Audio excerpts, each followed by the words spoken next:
All right, welcome back to the Dr. Doug Show. So today I'm going to talk about the topic of what happens if you stop HRT to your bones. There was a recent publication that I want to review today that kind of sounded like they were warning consumers and doctors not to start HRT because if you stop HRT, it'll increase your risk of fracture. So they did what is a really reasonably well done study with the data that they had. And I want to go through those details because, like all HRT studies, the details really tell the whole story, and the things that are left out are also very important.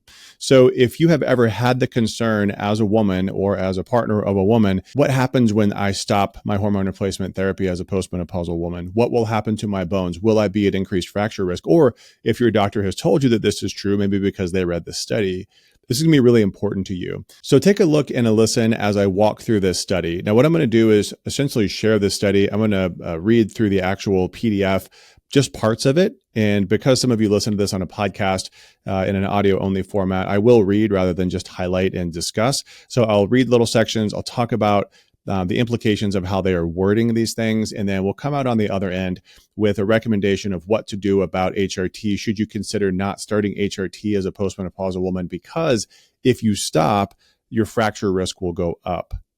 So take a listen to this, walk with me through this study, and we'll get to the other side with some ideas on how to move forward. So you guys know that I'm always looking for unique supplement combinations. And that's why I was pretty excited when I saw this product called Advanced Formula Saw Palmetto for Men. It's by the company 4Well. And what they're combining here is DHEA, saw palmetto, and ashwagandha. Now, I've talked about DHEA quite a bit because it is a relatively potent androgen. There's benefits from a cognitive perspective for your bones, for testosterone, particularly for men, body composition, etc. But I find that there's a fair number of my patients who cannot tolerate very much DHEA, myself included. And what happens is that we suffer from these androgenic side effects. They'd be like acne, hair loss, and it is pretty intolerable. So some of our patients just can't take it at all. The benefit here is that with the saw palmetto in this product, saw palmetto is a 5-alpha reductase inhibitor. So that would be like some of the drugs that are actually used for hair loss, for example. And so if you have a natural 5-alpha reductase inhibitor, the idea is that you're going to have a better tolerance of DHEA. You're going to block the conversion of testosterone to dihydrotestosterone or DHT. And DHT is a major contributor. So I've actually started taking this and I've not noticed, even at this dose of 50 milligrams, which is a relatively high dose for me personally of DHEA, I've not noticed any androgenic side effects. So I'm pretty excited to be able to get this back into my supplement stack. Now, the third ingredient, ashwagandha, this is an adaptogen. It's very popular in the supplement space because people feel better on it. They notice improvement from a cortisol reduction perspective, hormone balance. It's really popular with men in testosterone and libido support products. So if you've tried DHEA in the past without success, consider this combo from 4Well and use the code Dr. Doug, the number 4Well, Dr. Doug 4Well for 10% off. Okay, so the name of the study is called Discontinuation of Menopausal Hormone Therapy and Risk of Fracture, Nested Case Control Studies Using Routinely Collected Primary Care Data. Again, I'm not going to read this whole thing. That would be very boring. But what I do want to do is scroll through and talk about some of these statements because this is how consumers and doctors could potentially be misled because of the way that some of these things are stated by the authors. So when you look at, if you were to read the abstract, so the abstract is this first page here, right? So if you are an abstract reader, which a lot of physicians and consumers are, because a lot of times that's all they have access to, because a lot of these articles are behind paywalls. But if you were just to read this abstract and you were to go to this conclusion, you would read this. It says, we have observed an attenuation of fracture risk after discontinuing menopausal hormone therapy, which manifests after an initial sharp rise. Fracture risk generally increases with age, but after discontinuation of menopausal hormone therapy, fracture risk increases steeply, usually to above the levels of comparable never users, and then rises less quickly relative to never users to become, again, notably reduced by comparison in older age. Wow, what does that mean? And this is one of the confusing things about reading research is when I initially read this, I really was confused about what they meant as well. It kind of sounded like the things that stood out to me were fracture risk increases steeply. Like that stands out to me after discontinuation of MHT or HRT. And so the takeaway here is basically they say, gosh, you should really consider this as a potential risk when having the risk-benefit discussion of HRT with your patients. Okay. Now that I read the study in depth, actually this paragraph or this really long sentence makes more sense. And I'll come back to that at the end. So when you look at the details of this study, these types of studies are very, very comprehensive and they can be very difficult to read. And so I just want to go through again some of the components of this so that we can understand how they came to the conclusions that they came to and how some people might use this as evidence to say, don't start HRT for bone health. So they start out by talking about the conflicting results of what happens as women stop HRT after they've started as it relates specifically to bone. They talk about in this first section here, the Women's Health Initiative. They talk about the Million Women study. Talk about in both of those studies, there was no change in fracture risk after discontinuation of HRT, which is kind of interesting. And I'll come back to why that's interesting. And then they talk about some other studies that did show an increase. This, they didn't name it, but this one study showed a 55% rise in hip fracture risk after discontinuation of HRT compared to current users or historic users. So there's essentially studies that can argue both sides. So there's evidence to say that yes, your risk goes up, or yes, your risk actually doesn't go up. Maybe it stays the same, maybe it goes down. So then they describe their study. I'm not going to go into details of that, but basically they used a massive primary care database and they did this retrospectively. So they looked at patients who had fractures, women who had fractures. Then they used a matched case control. So they looked at women who were similar based off of the data that they had. And then they compared the two, and then they looked at HRT use. They looked at a lot of different types of HRT. And one of the things that I found challenging with this, I'm going to go through a couple of these sections here. One of the things I found challenging with this study is that they talk about estrogen and progesterone, and they use the word progestogen, which if you've heard me talk about this, you know that progestogen is a combination of progestins, which are the synthetic progesterones, and actual progesterone, which is the bioidentical micronized progesterone that some women also use and that we recommend. Progestogen is that whole group together. So this is estrogen and progestogens, but interestingly, as we go through this, you'll see that they don't ever mention micronized progesterone. It's actually all progestins is what they're reporting on. And then they say oral, transdermal, subcutaneous, or intrauterine applications were considered systemic. This is a problem because the intrauterine applications are not systemic, especially from an estrogen perspective. Generally, these are going to be progestin, and there might be a smidge of systemic progestin exposure, but certainly not enough to have an impact, positive or negative, on bone. And then they talk about vaginal applications were considered topical, which they are. They are local to the vaginal tissue, but they also can be, at the right strength and dose, systemic. And some things like Femring, these products that are designed to be absorbed through the vaginal mucosa and be systemic. So there's some potential concerns here around what they're considering systemic versus topical. And then they talk about the idea here is basically they want to analyze fracture outcomes in relation to the duration of treatment, so how long women were on the HRT, and then time since discontinuation. How long has it been since they stopped the HRT that they saw a fracture? And then they get into how they do the statistics. And this is one of these studies where I'm not smart enough to understand this. So if anybody knows what this means, they say we used fractional polynomials to draw risk assessment patterns compared with a never user over the observational period of up to 25 years before the index date by duration of the exposure of time since discontinuation of treatment. So if anybody knows what that means, please leave me a comment on YouTube and explain that. I would appreciate it. But basically, we're just going to assume that they knew how to do the statistical analysis, because I don't have a statistician on hand. So they talk about some subgroup analysis that they did, and we'll get into the details of that. Okay, so then they get into the results, and this is where we see how big the study is. So they actually reported on almost 650,000 women that had a fracture in this database. That's a lot of fractures. They then matched this to 2.35 million women. So they had multiple women that were matched to each of these cases so that they could compare the HRT exposure, duration, et cetera. Interestingly, the average age for the fracture was 68.5 years. Clearly, this is very different than the average age of onset of menopause. And then you see some interesting things in here about exposure. So they talk about what percentage of the people who had fracture were exposed to hormones and for how long. And they were looking, again, retrospectively for women that had had at least two prescriptions. So if they just had one, they probably never started it. If they had two, they started it, likely, but they may not have continued it for very long. And what you see here is actually about 20%, a little over 20%, only used for 3.6 years. So that's not very long. It's less than 5 years. And they're going to talk about duration here shortly. And then a little under 40% used for 5 or more years, and then only 10% used for more than 10 years. This is important because you see that on average, we're not talking about a lot of exposure. So again, if women are starting at a 50 when they go through menopause, and then most of these fractures are occurring at 68, how much exposure to HRT did they actually have? And this is an important point that we'll get to in the rest of the results.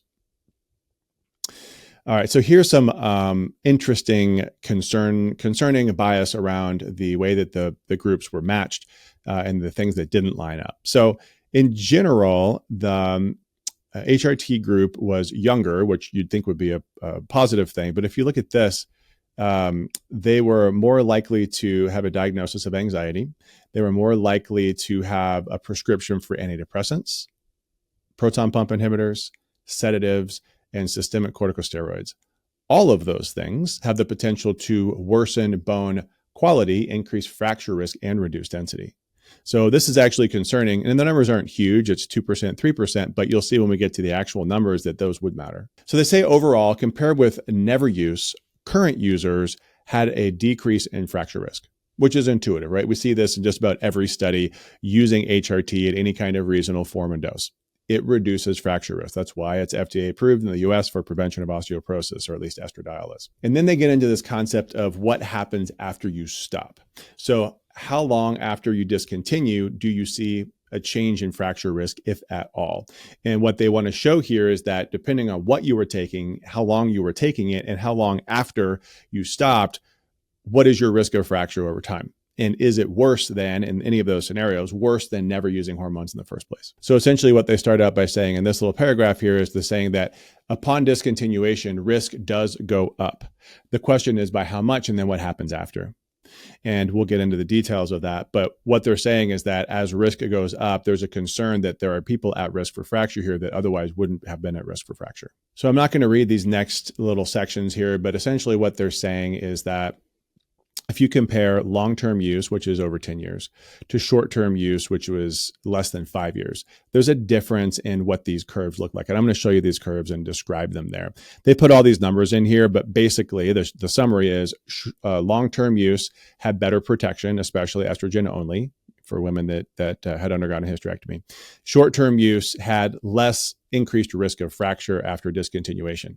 And this is an important thing that they bring up over and over again. And they're almost kind of pushing people into making a recommendation for short-term use, it seems like, rather than long-term use. Hey, sorry to interrupt this review of this paper on HRT discontinuation, but if you are asking questions around your bone health journey and trying to figure out what the heck to do to improve your bones, please consider coming to our free masterclass. Our masterclass is an opportunity for you to hear me go through the top 5 mistakes that I see people make on a regular basis in their bone health journey, because we've seen thousands of journeys at this point. I would love to help time collapse your journey and help you see success faster by coming to our masterclass, watching us go through these things, and then answering questions for about 20, 25 minutes at the end of that presentation. So I'd love to see you there. Look for the link in the description below. So here we have all these graphs, and you can see that on the left here we have just different estrogens. So estrogen only, conjugated equine estrogen, that's Premarin, estradiol. And then you have all these different estrogen and progestins. Noticeably absent here is micronized progesterone. Anyway, on each of these graphs, it's time since discontinuation. So 0 years, 5 years, 10 years, 15 years, et cetera. And then the odds ratio, which is the risk. And that is shown here on the vertical scale. And you can see this blue line is what happens over time since discontinuation. You can appreciate that all of them go over the dotted red line. And if it goes over the dotted red line, then the risk is increased compared to never users. So in all of these circumstances, all of these situations, the risk does become higher than never users, but then it drops back below the red line and continues to go down.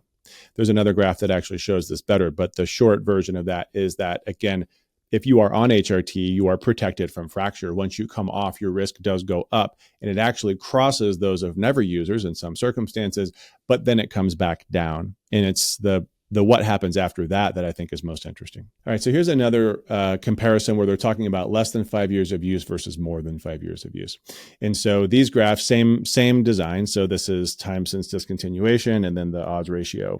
So this is the likelihood of fracture or experiencing the event. And what you can see is one of these, if you go estrogen only down here in the bottom left, you can see that it actually, the risk goes up, but it doesn't reach that of never users, and then it actually comes back down. And then, of course, some of these go up. These would be with estrogen and progestins as it goes up.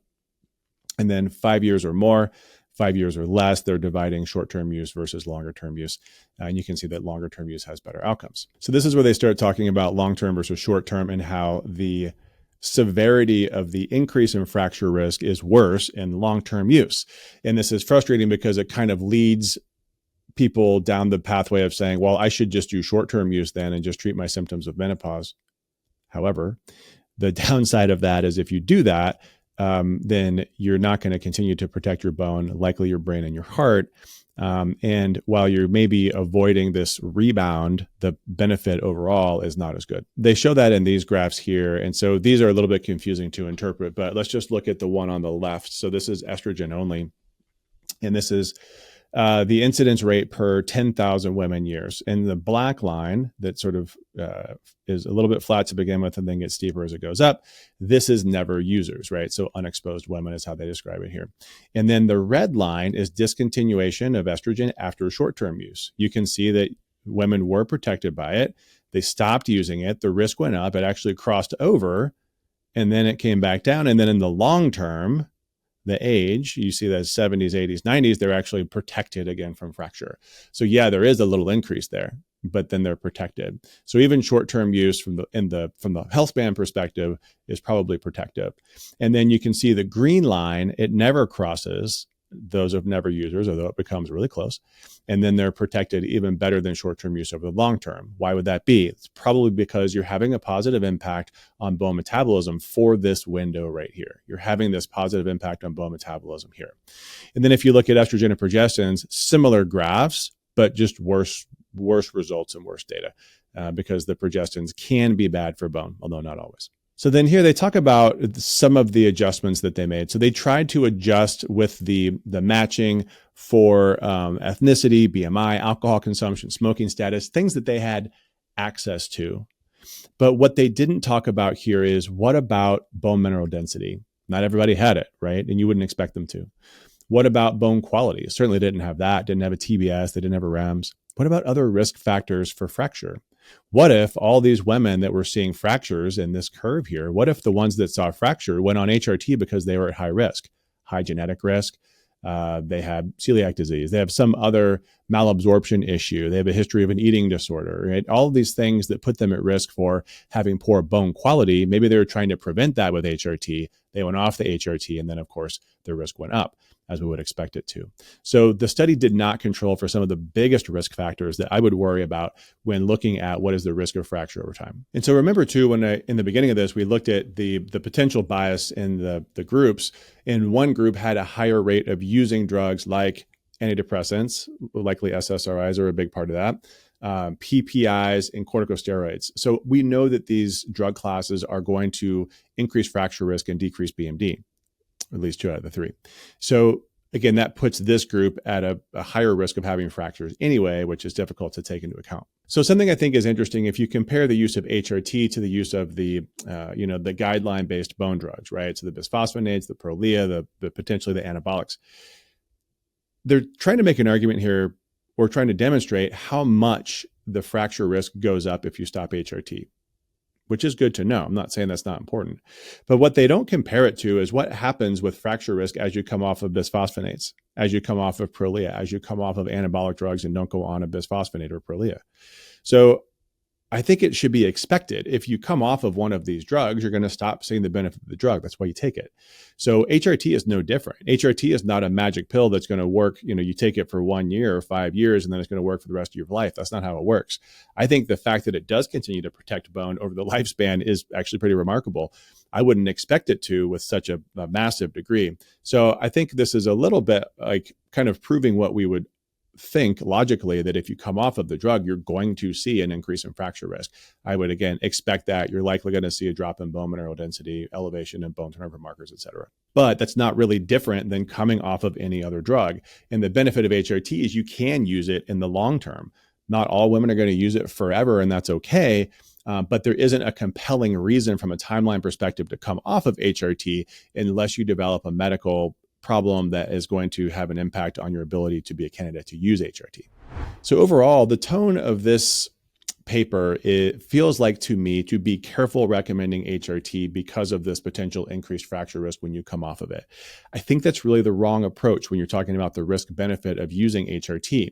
They clearly state and cite the studies that show that if you use HRT for whatever reason, you're going to be protected from fracture. And again, estradiol is FDA approved for osteoporosis prevention because we know it's such a powerful tool for that. So then telling doctors to be careful prescribing HRT for people who have concerns around fracture risk, I think is misleading them down the pathway of not using HRT when really you should use this same data to say, look, it protects people in the long term. And if they do come off of it for whatever reason, we may want to really protect them during that time frame when it does sharply increase.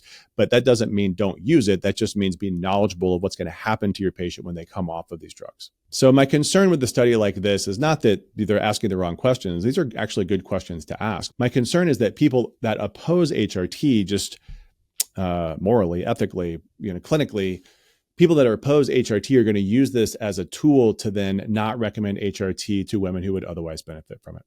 So that's my concern with this study. And I just wanted to put this forward as a way to review this as someone who uses HRT from a health span perspective, looking at it in the longevity lens, looking at it from osteoporosis prevention and what it can potentially do to improve bone metabolism.